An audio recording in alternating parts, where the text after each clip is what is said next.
Cientistar.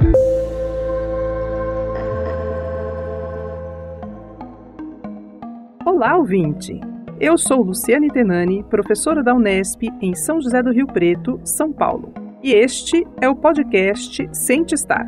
O nome é inspirado no livro O Convidador de Pirilampus, escrito pelo angolano Onjak Palas, sobre a história de um menino e seu avô que compartilham descobertas da natureza pela observação e cientistação das coisas. É um processo de aprendizado a partir da observação de fatos que leva à reflexão.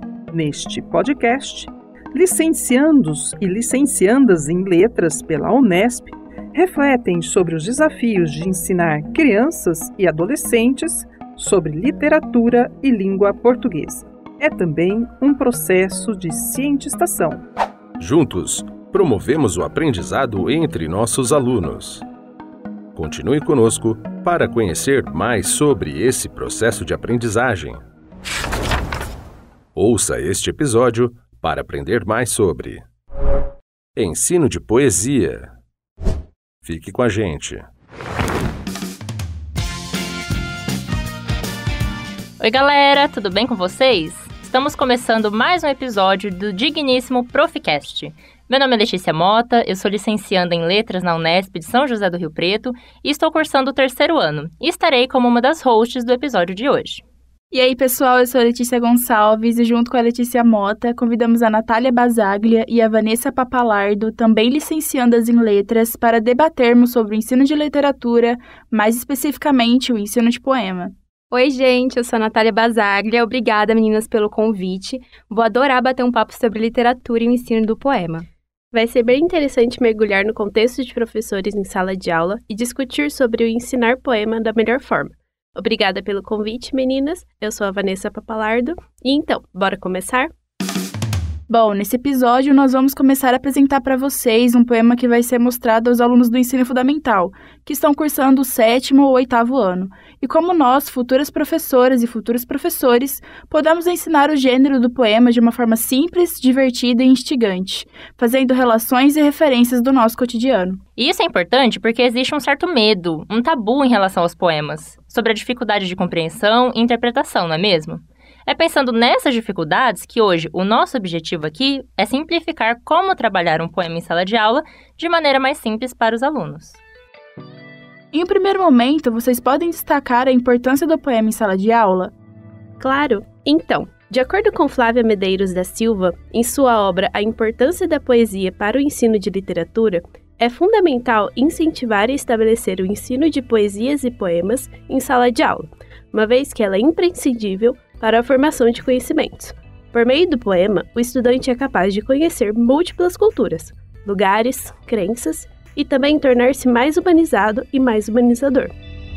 O contato com a poesia como método de aprendizagem é interessante porque, de acordo com Eliseu Ferreira e Wellington Gomes, 2 licenciandos em letras, em sua obra Como e Por que Trabalhar com a Poesia na Sala de Aula, essa atividade vem ser indicada como um dos meios mais eficazes para trabalhar o desenvolvimento das capacidades de percepção sensorial dos educandos, do senso estético, das suas competências leitoras e simbólicas e da sua capacidade linguística.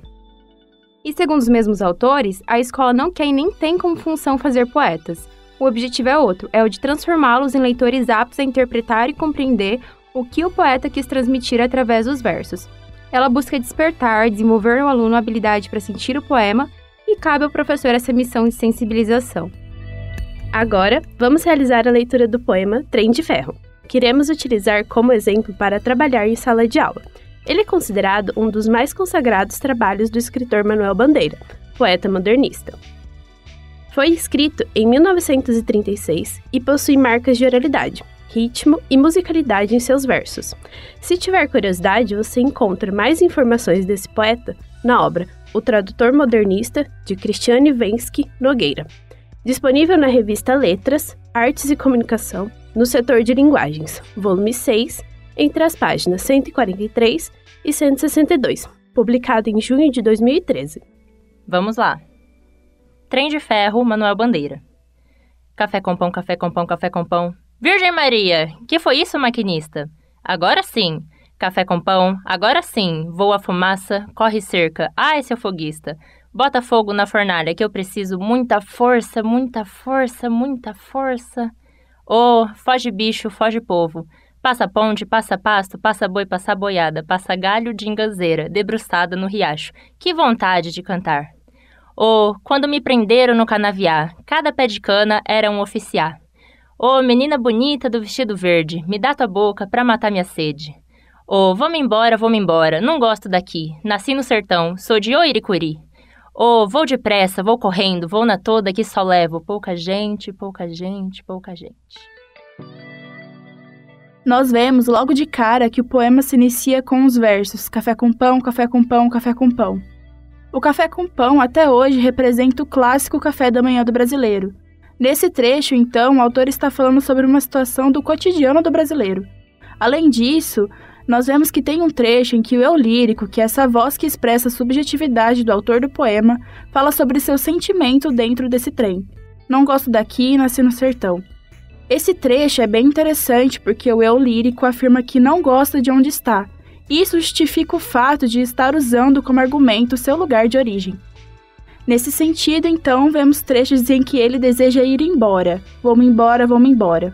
Ou seja, temos um poema que representa a vontade desse eu lírico de escapar para uma outra realidade. E para complementar o que a Letícia Gonçalves acabou de falar, nós vemos que, para além da fala do sujeito poético, a linguagem com que o poema é construído faz referência também à literatura mais popular, mais próxima das experiências cotidianas das pessoas. É interessante notar também que a Revolução Industrial no Brasil aconteceu lá em meados da década de 30. O café, escolhido por Manuel Bandeira para figurar logo no princípio do poema, foi o produto de destaque da produção brasileira, sendo muito exportado e, consequentemente, muito valorizado pelos brasileiros. Os trens, por sua vez, tinham uma importância crucial nesse contexto, porque eram os responsáveis por transportar essa produção, que ia dos centros produtores rumo às cidades e aos portos de onde saíam do Brasil. Isso é bem interessante, meninas. Toda essa contextualização e essa utilização da linguagem para construir esse poema tão rico em oralidade. A sonoridade desse poema é fenomenal, não é, Letícia Gonçalves? Com certeza, nós vemos também que nesse poema Manuel Bandeira registra uma cena de uma viagem de trem, que faz parte de um retrato de uma época do Brasil em que o trem de ferro, a saudosa Maria Fumaça, era um dos meios de transportes mais populares do nosso país. O leitor consegue perceber essa temática através do ritmo que se enuncia o poema, assim como a Letícia maravilhosamente fez e que vamos falar um pouco sobre isso agora. O que vocês acham? Ah, obrigada! Vamos falar da sonoridade sim, Letícia Gonçalves. Eu acho muito legal ver como o ritmo da leitura se liga com o ritmo de um trem mesmo. É gostoso de ler. Sim, o ritmo é acelerado, como se estivesse mimetizando o barulho de um trem de verdade. Exatamente. Dá para notar que o escritor retrata a viagem de um trem a vapor, que é mais antigo que o elétrico, o que também é percebido pelo som, já que os versos parecem fazer alusão a um trem em movimento, contra os trilhos, sabe? É isso mesmo, Van. Até conforme os versos vão passando, vão ganhando também velocidade. As imagens que aparecem na janela do trem, que é de onde o eu lírico narra, parecem mais aceleradas. Então as paisagens que ele está vendo vão trocando rapidamente. Um exemplo disso que a Natália falou pode ser observado na terceira estrofe, né? Que é quando percebemos o trem ganhando velocidade, em que se diz: foge bicho, foge povo, passa ponte, passa poste, passa pasto, passa boi, passa boiada, passa galho. Só pelo uso da palavra foge, já temos essa impressão, porque ninguém foge devagar, né? Pois é, e a questão da passagem das imagens fica muito nítido também nessa parte que repete várias vezes passa, sempre no começo dos versos. E ainda falando sobre sonoridade, eu queria destacar outra característica bem importante desse poema para a interpretação dele, que é a aliteração. E isso é algo que, quando explicado para os alunos, faz muito sentido para eles. Tá, mas o que é a aliteração? Explica pra gente, Vanessa. Bom, nada mais é do que a repetição de fonemas idênticos ou parecidos no início de várias palavras, na mesma frase ou verso, com o objetivo de obter mesmo um efeito estilístico, muito utilizado na prosa poética e no poema, que é o caso aqui. Trazendo esse conceito de uma forma mais acessível no poema, um exemplo que podemos analisar está nos versos: passa ponte, passa poste, passa pasto, passa boi, passa boiada, passa galho. Exatamente. Nesse caso, percebemos a repetição do fonema consonantal P e até B que aparece em boi, boiada. E esses sons ajudam a produzir nesse poema o ritmo do movimento do trem e a musicalidade também. Toda essa interpretação e todo esse conteúdo que a gente abordou aqui no podcast pode ser elaborado em sala de aula, levando assim o entendimento do aluno quanto à interpretação do poema e a sonoridade que ele tem. Com certeza, até porque esse poema pode ser abordado de maneira bastante didática para a gente ensinar a literatura no poema, certo? Sim, ler o poema em voz alta, falar sobre a interpretação dele, também abordar a contextualização, além de explicar a sonoridade que ele tem. Porque tudo isso junto ao poema é muito mais que uma mera compreensão. Com certeza, é assim que despertamos no aluno o gosto pela leitura, mais especificamente pelo poema, e os ensinamos a ler e entender esse gênero. Além disso, esse recitar que acelera no decorrer dos versos, reproduzindo essa sonoridade semelhante de um trem, juntamente com essas comparações e explicações, faz com que esse medo ou insegurança de ler poemas por parte dos alunos diminua, já que o poema pode ser um material que serve de apoio para explicações importantes relacionadas a conteúdos educativos, como a explicação da sonoridade, a literação e a comparação. Mas também pode ser algo divertido pelo aluno, porque a gente acaba gerando entretenimento com essa sonoridade. Não é mesmo, Letícia? Exato! E trazer esse tipo de exemplo e explicação em sala de aula facilita a compreensão dos alunos, permitindo a alusão ou a comparação com o barulho do trem. Essa relação com a sonoridade, especificamente no ensino de poema, enriquece demais a aula e a torna super dinâmica. E por hoje é só, pessoal. Espero que vocês tenham gostado desse episódio e nos vemos no próximo. Muito obrigada, Vanessa e Natália. Foi muito bacana contar com a participação de vocês hoje. Obrigada, meninas, por essa conversa. Foi muito gratificante e construtiva. Até a próxima!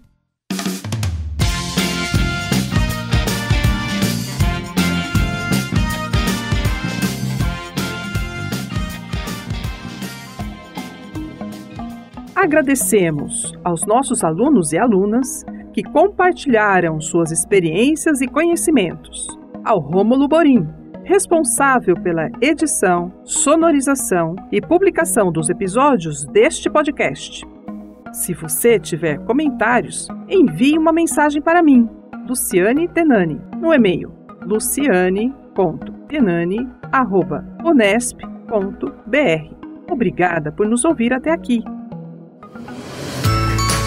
Apoio Labfon, Laboratório de Fonética e Bilce Unesp.